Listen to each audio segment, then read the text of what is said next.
With Money Map from the First Hawaiian Bank mobile app. It all starts with yes.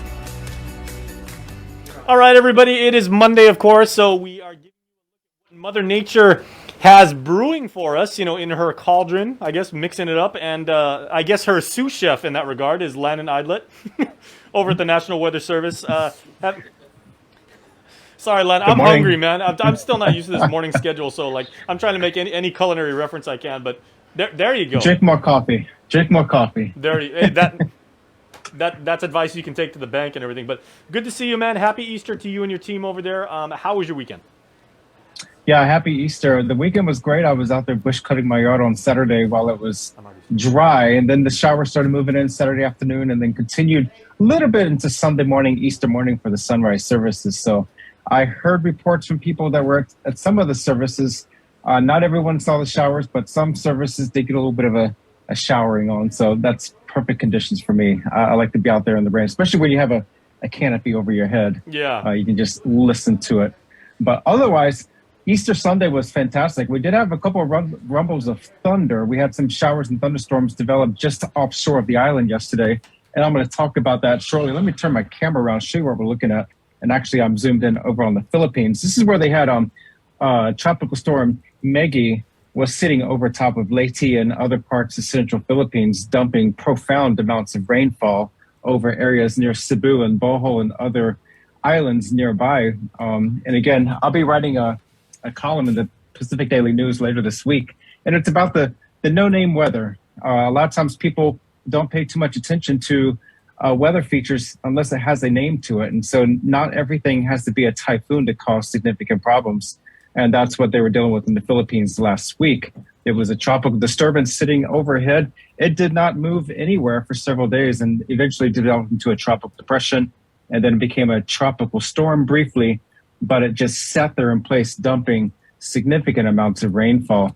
But yesterday here on Guam, we had some light winds over the islands as a surface trough was moving through the area that produced some showers and thunderstorms. Most of the thunderstorms were pushed just offshore to our west, off of Erode Point and then off of Tuman. So if you're anywhere near central and northern Guam, you probably heard the crashing thunder, and there was a lightning strike. I had a report from a friend in Laddie Heights. Lightning struck very close to Laddie Heights area, and you can see that little bolt right there on our screen. And that was our one-hit wonder for on the island. Everything else was offshore. And just remember, when you hear thunder, you are in danger of being struck. So when thunder roars, get indoors. This is not something I would want to be out on the beach with lightning striking that close. And there was quite a bit of thunder yesterday afternoon. So remember that as we go into the summer months and the trade winds start to slacken.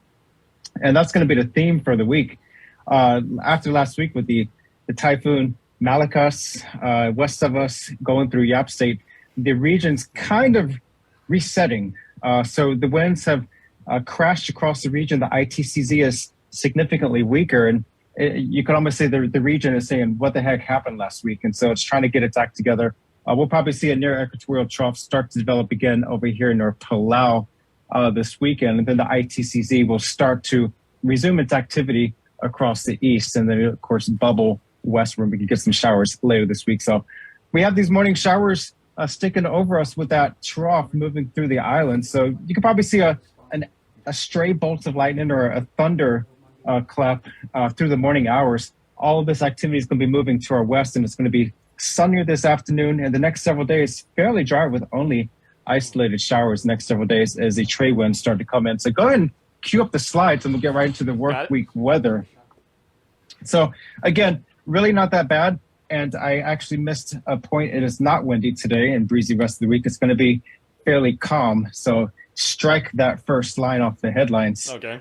Risk of rip currents is moderate. We did have a high risk of rip currents for north-facing reefs. That has since gone down overnight, and so the surf has subsided just a little bit. The Guam fire danger does remain high, although areas of the island did see a good amount of rainfall the last several days. But here at the office, we've been fairly dry in relative terms. So the drought conditions, we are abnormally dry based on rainfall measurement here at the office. I'm not sure I've ever heard that classification before, abnormally dry.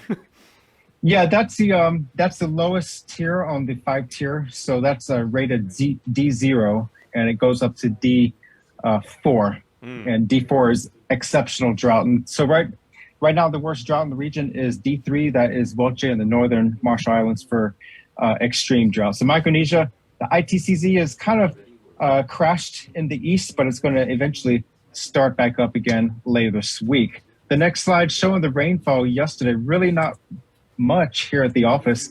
All those heavy showers were displaced just to the west of the island. So we had just under a nickel of rain for the day. But we did have some significant rainfall last week. So the month total is now up to just under 3 inches. So that's above normal for this time of the month, which is not too bad. So we're starting to catch up. The next slide showing the sun also coming up a little bit earlier these days too, right? Say that again? The sun's coming up a little bit earlier these days than just 2 months ago. That's correct. We're getting a little bit more daylight every day. So we're getting a minute in the morning or a minute in the evening every day. So your days are going to get a little bit longer. We can have a little more time to do stuff outside. Like you'll never hear me complain about an extra dose of sunshine here on Guam.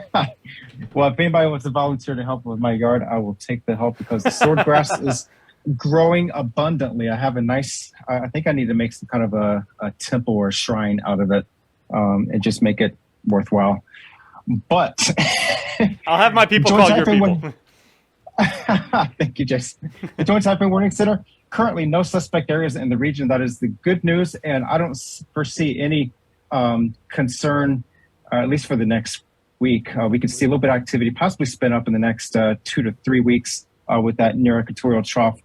Just typical weak circulations or disturbances within that trough near Palau. But we'll have to see if anything materializes. The next slide showing just our setup for the showers and thunderstorms we had yesterday. That light east wind was enough to just push off that stuff to our west. And so most of the island stayed dry yesterday afternoon when the showers and thunderstorms were developing. But again, as we go into the summer months, we start getting these lighter wind patterns that can help set up a sea breeze. And so we call that the island convection or island-induced convection. And so in these scenarios, you can have most of the island be dry and sunny, but localized areas can see significant amounts of rainfall in a very short period of time. And that's going to be very dangerous for like people that's hiking in the southern mountains where these showers may fall nearby, flooding those creeks and river basins. So watch out for that as we go into the summer months. And we'll be talking a lot more about that as this trend materializes in the coming days. The next slide showing the winds over the surface. Remember, we had a lot of yellow and orange and reds yesterday. That was with the typhoon to our west and also the stronger trade winds out to our east. Those winds have since collapsed significantly across the region. So that's going to allow sea conditions to also subside. We have that blue sea off toward Wake Island. That is an upper level low. That's going to generate showers and thunderstorms well to our east. That's going to make some gradual progression westward, but not expected to affect our area like we had a couple weeks ago with another Tut cell. The next slide, seas and surf. They will continue to subside across the region with combined seas of 4 to 6 feet, at least through tomorrow, and then building about another foot by Tuesday night with increasing trade wind swell. But otherwise, not bad. We do have a mixed swell from the northeast and the northwest. And for the week ahead, mostly cloudy this morning with scattered showers, decreasing through the afternoon, becoming isolated, and then really not bad through mid to late week, partly cloudy with isolated showers. And the winds are very tame at about east at 10 to 15 miles per hour. This weekend, we could see a little uptick in showers with trade wind convergence coming up from the south. Otherwise, beautiful week ahead. No suspect areas. We're not going to be dealing with a typhoon or any threat thereof, so we can kind of relax this week. Very, very nice. So I'm just hinting that maybe with no imminent threats from Mother Nature and what she has in store, certain people might be working on Lincoln log projects. I'm just speculating. Yeah, I've actually got an interview at the house. I'll be running to the house in about 2 hours to do another media interview over there. We got some stuff set up in my dining room, and then I'll be back at the office. But yeah, things are spinning along. We got to work with the Habitat for Humanity folks and get up to date. That typhoon a week and a half ago really derailed me completely. I lost about 2 weeks of work on several projects, including stuff in my office is in chaos. So I'm still trying to recover because of that typhoon. I don't have time for weather.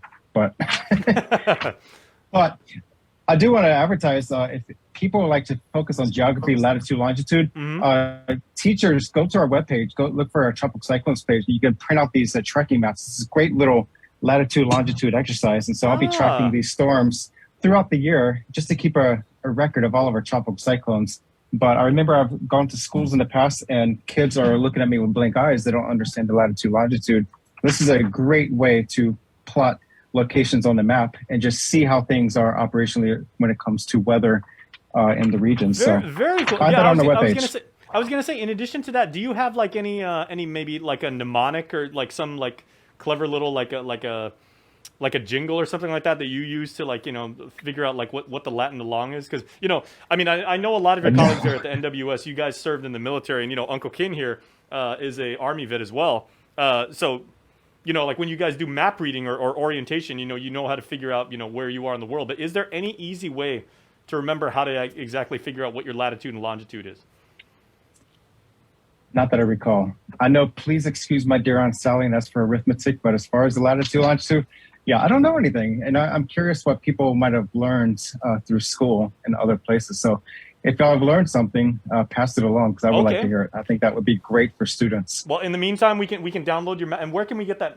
Where can we find that map so teachers can download it? Yeah, go to our homepage. And actually, let me turn my camera around, and I'll see if I can pull it right here. So this is our homepage right there, weather.gov/GOV. Look under current conditions, actually current hazards, tropical cyclones. Click on tropical cyclones, and then that'll pull up our TC page. And then there's a printer-friendly typhoon tracking chart. There you go. And so teachers can pull that up and start tracking with their students. Very cool. Teachers, there's perfect example. And you're getting a lot of teachers who think you're the greatest person in the world now, Landon. You're getting a lot of students right now who are watching this and be like, man, did you just give me more homework? Maybe. So, but certainly your Lincoln Logs project, you're going to endear yourself to like people of all over the Guamanians of worldwide. Yeah, we definitely hope so. We want to inspire people to be creative, and we're going to allow people to get that hands-on experience with the blocks. There you go. Come up in June. So we're going to have a lot of opportunities for people to start building and experiencing the creative side of their minds. Well, that's right around the corner, and we're going to be there with you, Bill, every step of the way if you'll allow us. So we can't wait for it. Thank you. All right, have a fantastic day, I can't my friend. either. All right, so that's Landon Aydlett with the National Weather Service, keeping you abreast of what is happening in your work week weather each and every Monday, of course, sponsored by our friends at Docomo Pacific, and we thank them for allowing us to bring you what is going on with the stuff right above us, precipitation and whatnot. All right, we're going to take a little bit of a break, everybody, but because it is Monday, we're also going to bring in our Fit to Lead segment. So we're going to talk to our friends from the Marianas. We're going to talk to our friends up in the Commonwealth and talk about how Governor Torres and his cabinet are staying in tip-top shape. That's coming up next. Please stay tuned.